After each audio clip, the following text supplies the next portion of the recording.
Hey everybody, welcome to Swordwolf Forge. A couple months ago I was approached by a customer. He had seen one of my YouTube videos where I made a Damascus wedding dagger. And he thought that he would like to have one to propose to his fiancée with. So I've finally gotten caught up to where I can start on this project, and I thought it would be awesome to be able to show you how I make my Damascus, because I do all my Damascus in-house. Now, for some of you 1% purists out there that say, well, that's not Damascus, it's pattern layered steel. You take the similar types of steel, you forge weld it together, and when you dip it in acid, it reveals a pattern. The other steel that was made thousands of years ago is called crucible Damascus.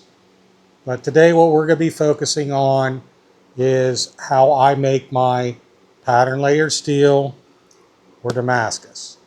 So let's get over to the workbench. We'll get started. I'll show you a little bit of tips and tricks that I've learned over time, and we'll get this thing going. You can make Damascus with several different types of steels. Usually the common denominator in most of them, though, is 15N20 because it has a high nickel content. And this is what gets you your shiny portion of the Damascus, is the 15N20. Normally, when I make my Damascus, I use 1084. I know that you can use 1095. I used to use 80 CRV2. I stopped doing that because the decarb was just horrendous. It was terrible. I mean, it already takes a long time to make a billet of this Damascus, and dealing with the decarb, I got sick of it. I don't even use the stuff anymore. So I went back to a basic 1084 steel, and it gets a very good contrast. It's not hard to find, and it's not super expensive. One of the keys to successfully doing this, if you've never done it before, is prep. There's a lot of prep in making this, but if you do the prep right, it's going to really save you some problems down the road, such as like delaminations and such. Again, some people might look how I do my Damascus as very time consuming, and it is, but it's worth it in the end. And it does cut out some of those problems that you can run into, because I don't run into these delams and stuff any longer. So what we're going to do is, normally what I'll do when I'm making a billet, I usually cut my pieces to 5 inches in length.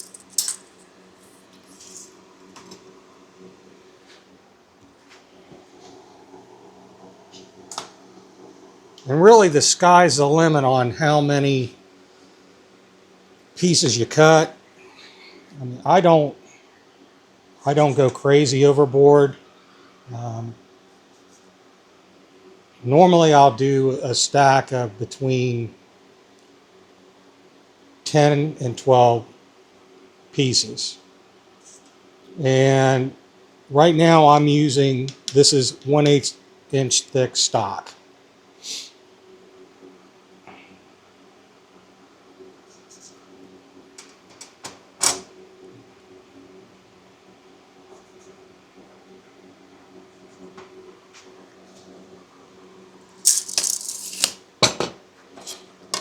So just mark these off.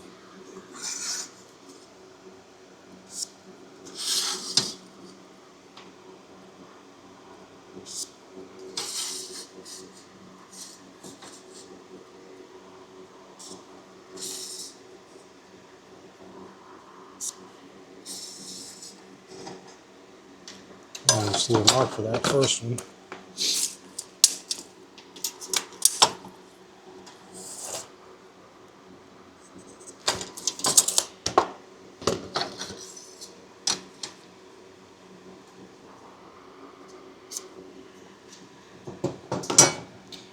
And then we'll do the same for the 15 and 20.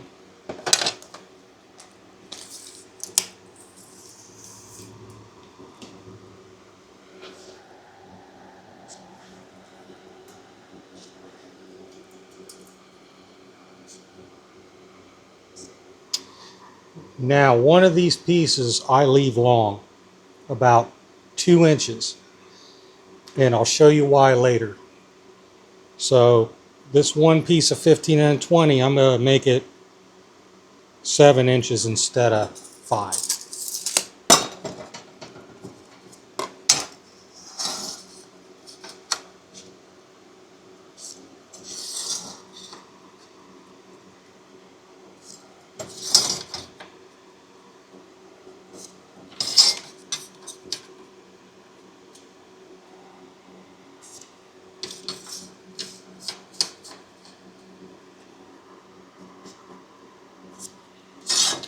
Okay, so now we've got all this measured out.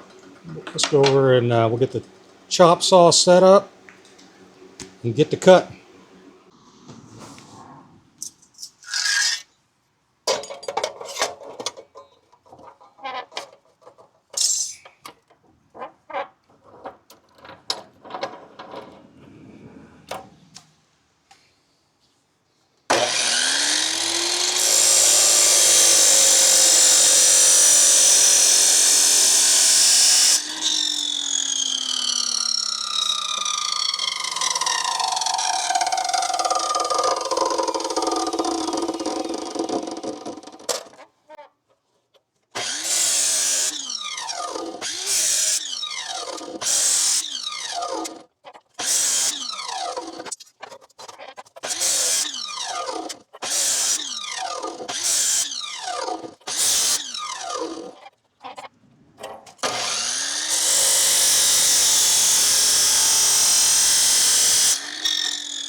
Now that I got my stacks cut, always make sure to keep these separate so you know which one's which. This is the 15N20 and the 1084. What I want to do now is, since I just got this from Pops, from the factory, a lot of times there's oil on this or different contaminants on this steel. So this is going to be the next step is going to be prepping the steel. So I'm going to take this over to the 2x72 and with a pretty heavy conditioning belt, I'm going to run these through, and it also get rid of these burrs on the end. But I want to get all this like oxidation and oils and greases or whatever might be contaminations on this steel. I want to get all of that off. So I'm going to take you over to the grinder. I'll get that all set up, and we're going to clean all these off.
Now that I've got my pieces cut and cleaned, I actually want to take another step in cleaning my steel off.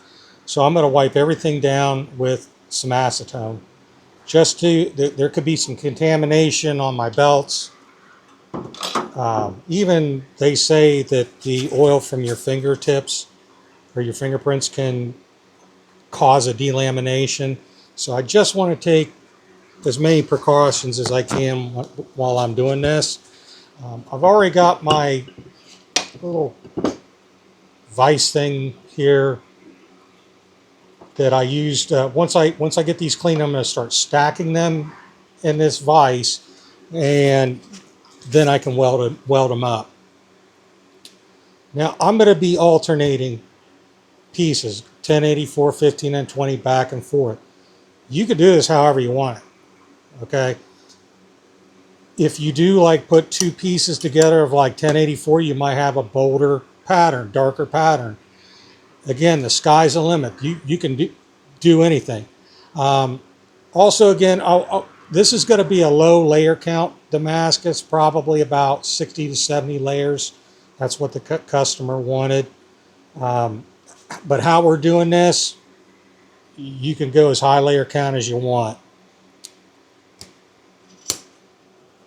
So, let's start with the 1084.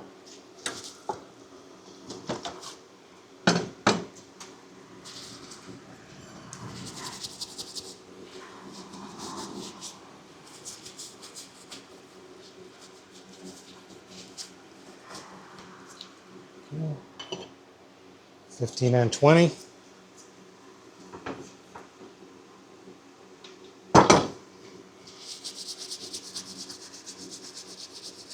And again, even if you're doing like mosaic where you make these different unique patterns in the steel, you're going to start the same way. You're going to start the same way, no matter what what I'm really doing here. I don't really do a lot of mosaic, though. My brain has a hard time wrapping around that stuff, but I'm going to give it a try sometime.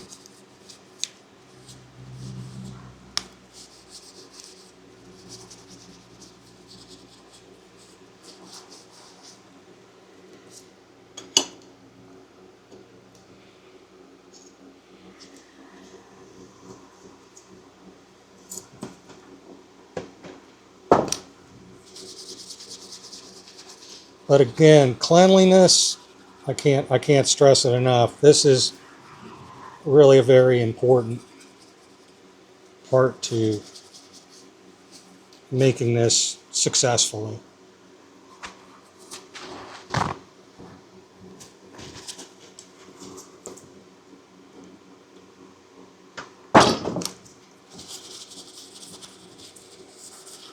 And I've already got a hole in my glove, but I don't care.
If you don't have acetone, I have used like rubbing alcohol.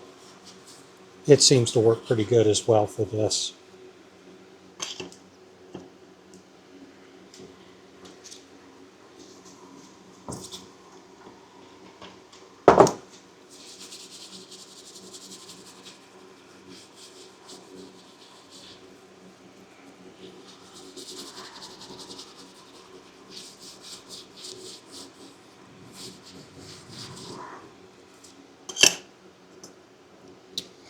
And I always save the extra long piece for last.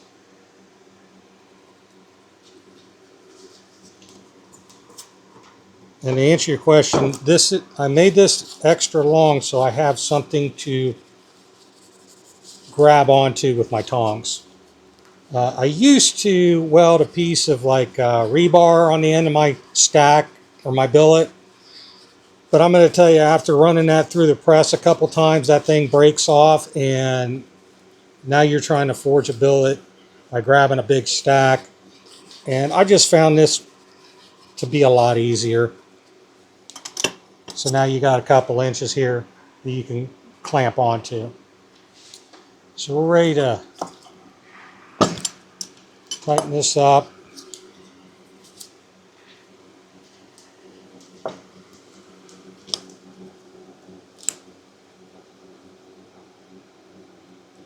And they might be a little bit longer. It's not really going to hurt anything because you're chopping off the ends anyway.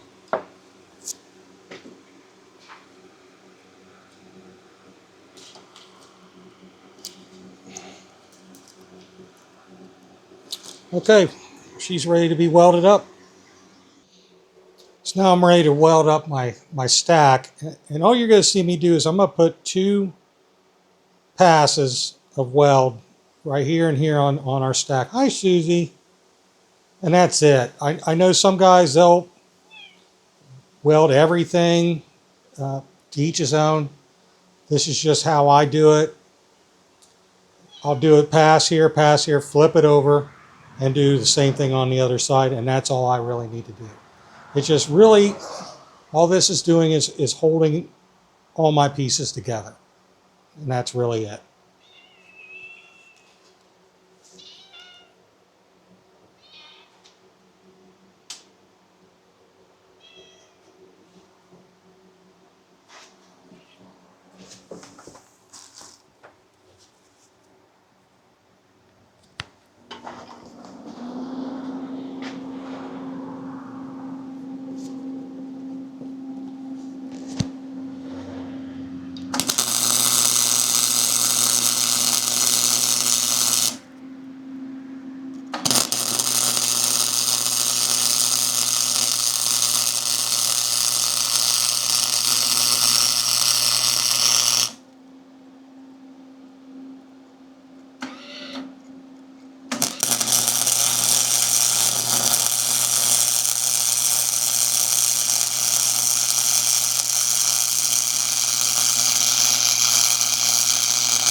Okay, so there we have that. We got one more step. I'm going to let this cool down. And then what we're going to do is we're going to put this billet in a bucket of kerosene and let that soak for a while. And what that's going to do is, once we get this in the forge, it's kind of going to keep the oxygen from getting in between our layers there. So it kind of acts as like a semi-flux, because I don't use flux when I make my Damascus. It tears the heck out of your forge. And I need to reline mine anyway. But what I like to do is soak it in kerosene for at least 15 minutes. Sometimes what I'll do is I'll let it sit overnight. It's not going to harm anything. But what that also does is, like, if you're going to keep that overnight, or if, like, it's late, you're just going to get started on this tomorrow, it'll keep any kind of oxidation from forming on your steel. There's such a beautiful shot of my nasty bucket of kerosene. All right, so I let this cool down a little bit, and we'll just stick her in there, make sure she's submerged, and we'll just leave it in there until we're ready to start forging it together. So my billet's been soaking in the kerosene now for quite some time. So now I'm ready to start forge welding.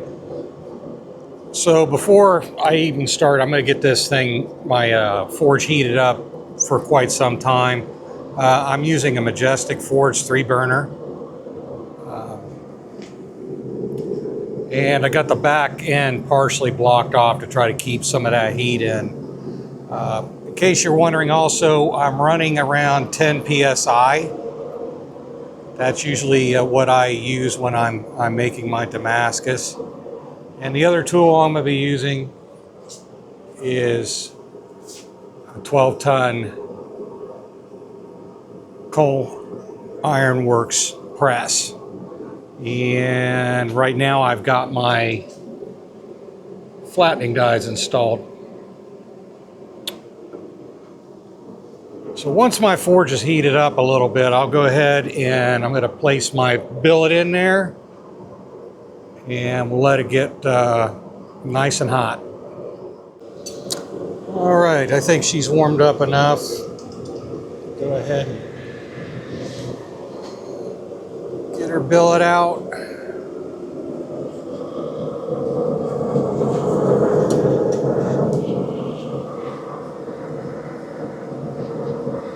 And then we're just going to leave it in there for some time. And normally what I'll do is I will flip, initially before I set the welds, I will flip the billet over a couple times just to make sure I'm getting a good heat soak all the way through.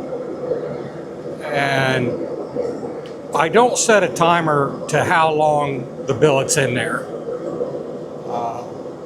My good friend John Summerhill, he even says, you know, when you think you're ready to pull it out, wait another 10 minutes, which isn't bad. You can't leave it in there. Well, you could leave it in there too long, but really, if you're monitoring it and everything, the longer you have it in there, the better. The more it's getting heated up, the easier and better your welds will set, especially on your initial press. One thing to keep in mind, because I had this happen one time, I didn't check my gas level in my tanks, and I was doing my initial, setting my welds, and I ran out of gas, and that caused me to have some inclusions in there. So always check your tank. I usually, when I'm going to do a Damascus billet, I will start with a topped off tank. That way I don't have to worry about that. So I'm not going to film this thing getting heated up for 20 minutes. I will come back after I've turned it several times. And I'm not really sure too if this camera does justice to the color that I'm looking for, but I'll try to get that the best that I can. But I'll bring it right back when I'm ready to start setting the welds.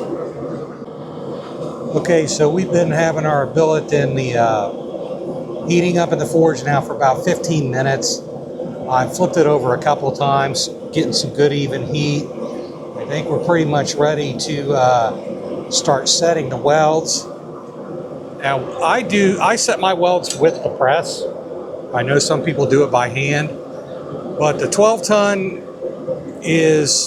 has enough finesse to where I just tap it lightly and set my welds,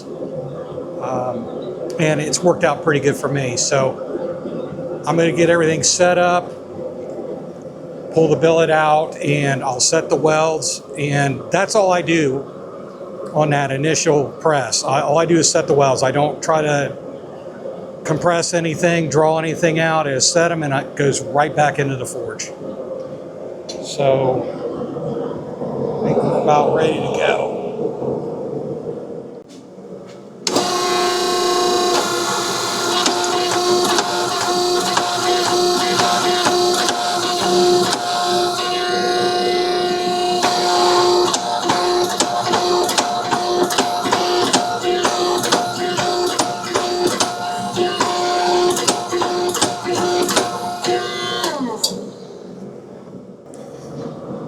Now that my welds are set, now I can start actually really start to compress this down, make it all one homogeneous piece of steel. I'm going to keep on using my flattening dies for right now. And then what I'll do is I'll probably do a couple heats with the flattening dies, and then I will switch over to my drawing dies to lengthen out the billet.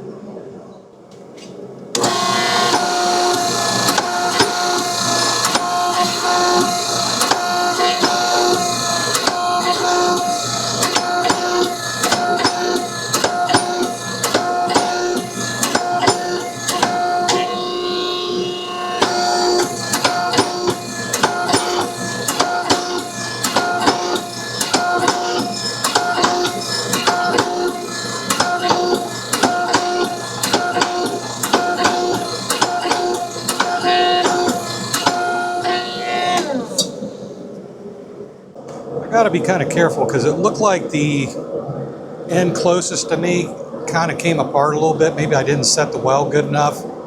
I'm going to keep an eye on that. I don't think anything's going to be hurt by it, but it's just something for me to keep an eye on. I'm going to continue to press this down a little bit more before I start drawing it out. I'm going to do another heat. And I'm actually going to turn it sideways and kind of square everything up too, and that will also test that everything is forge welded. So that's what I'm going to do next. And I'm going to start on this closer end first.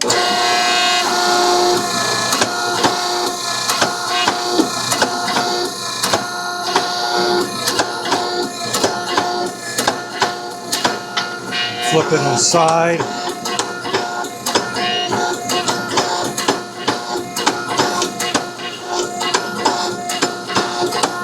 Everything's holding together nice.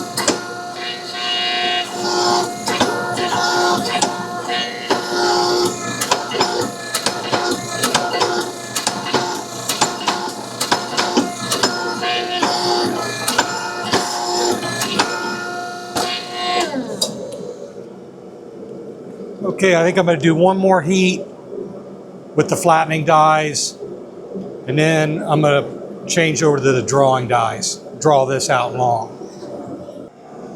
Off camera, I went ahead and pressed the billet once again with the flattening dies, and then I went ahead and installed my drawing dies out. As you can see, what it's going to do is it's going to push the steel this way and this way, not out. So it's going to draw out that bar longer and thinner. So I probably will only do one pass with this. I'm just trying to draw it out a little bit, thin it out a little bit, and then what I'll do is put the flattening dies back in, flatten everything out, and just about be done with this heat. So let's see how this goes. And I'm not going to press all the way down. I'm just trying to draw this out a little bit.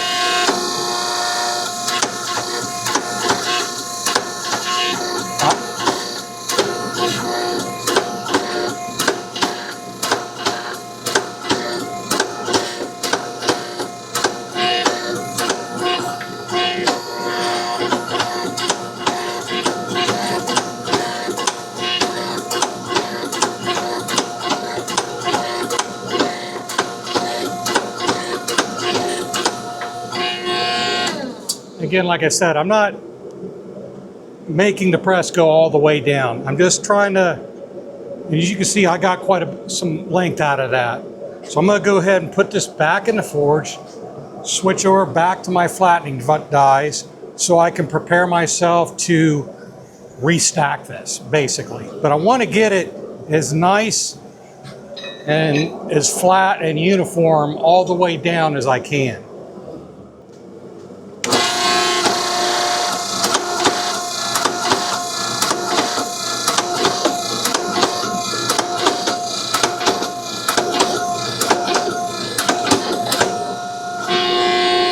Now my die went loose. Oh no, didn't tighten it down.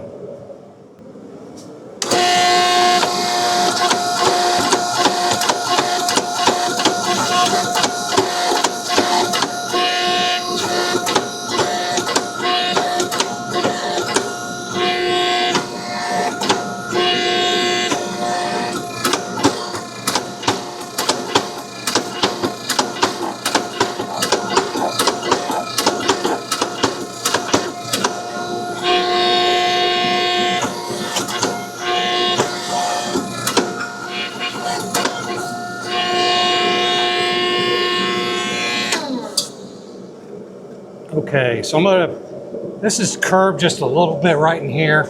So I'm gonna heat this up and then I'm gonna take it over to my big vise and I'm just gonna straighten everything out real quick.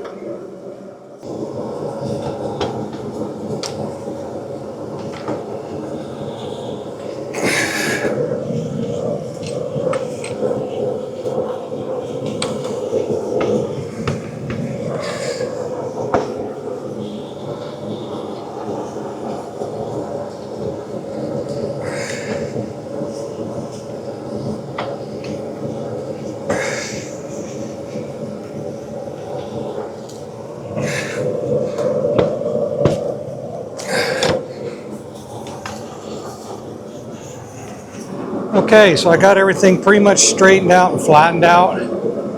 So I'm gonna put this in the vise and just let it air cool now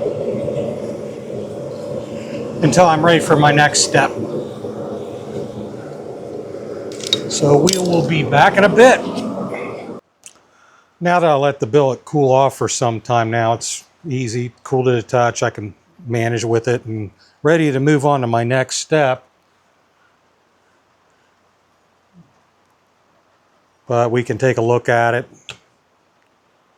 So we started out with our pieces being 5 inches long. The billet now is 10 inches long, so we doubled our length already. So then my next step is going to be, I'm going to take this over to the surface grinder and I'm only going to clean up one side. Now you can clean up both sides. If I'm just going to do, I'm going to make just one cut and restack it. But you can cut this up into 6 pieces if you want and stack it, but that's not what I'm really going for here. I'm just going to do one cut, restack it, and just repeat the process. So I'll take you over to the surface grinder, show you a little bit about what we're doing. Sometimes it can take a little while because I want all this nice and clean. Just like when we did our initial stack. You know, we cleaned off everything, and the same here. And the other thing that's really nice with doing, I've seen guys use like a hand grinder with the flap disc and all that kind of stuff. To me though, I like doing the surface grinder because it really gets everything nice and flat too. So when you cut this and restack it, everything just matches up. There's no gaps, anything like that. So that's why I do the surface grinder. So let's go on over and get her done.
Okay, it looks pretty good. So I'm gonna let this cool off for a minute and then we'll take it over to the table, measure everything where we want to cut it, restack, and we'll keep on going.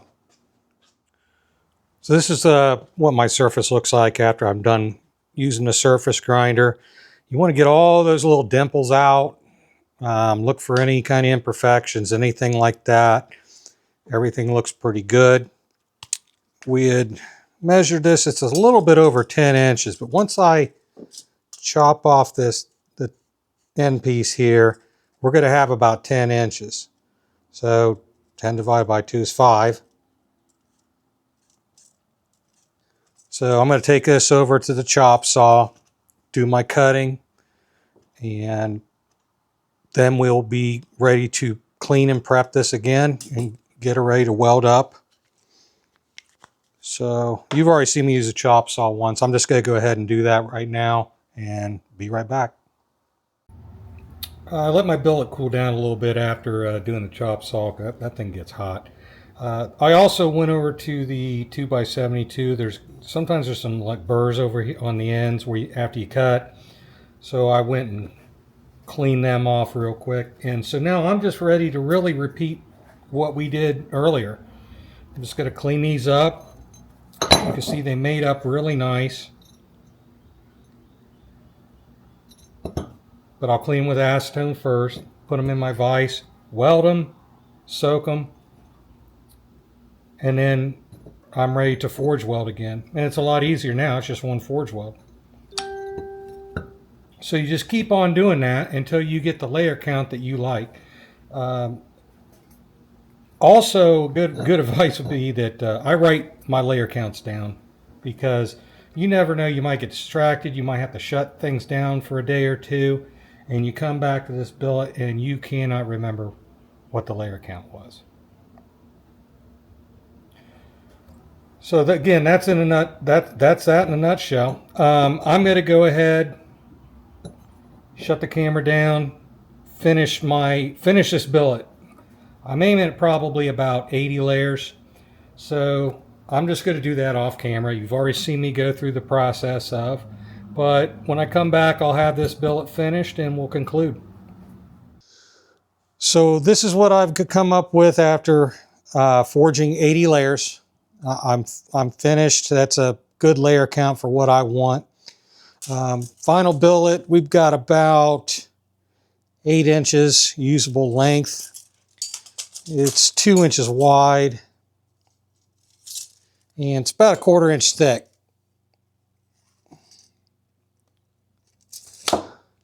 So that's going to give me plenty of material to make this project.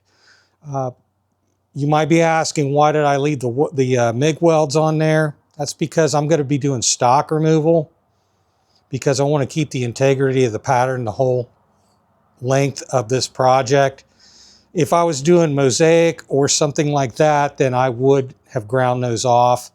But again, since I'm doing stock removal, I don't even have to worry about it. But the project's got to be roughly a 7-inch dagger. So that's going to give me a little bit of room back here to forge out the tang. And again, just cut away the excess steel, maybe have a little bit extra. So that's a wrap. Big old nice hunk of 80 layer Damascus. As you can see, sometimes that I take it a little bit slower than other people, but I really believe in those step-by-step precautions to avoid delamination, especially when you're in, high layer counts and stuff. You really don't want a mess up. And pretty much every mosaic, twist, whatever starts the same way. At a certain point in time, though, then you'll start deviating. Like I wouldn't flatten it out, or I would, square things off or whatever. That being said, though, doing Damascus is challenging, but I find it very rewarding. And I think it's so interesting. You'll spend hours not just on this billet, but, shaping the blade, grinding and everything. And you really don't know what this looks like until you dip it in acid. And that's really the rewarding part. Well, I thank you for letting me share this with you. I hope you maybe pick something up. And until next time, stay sharp, everybody.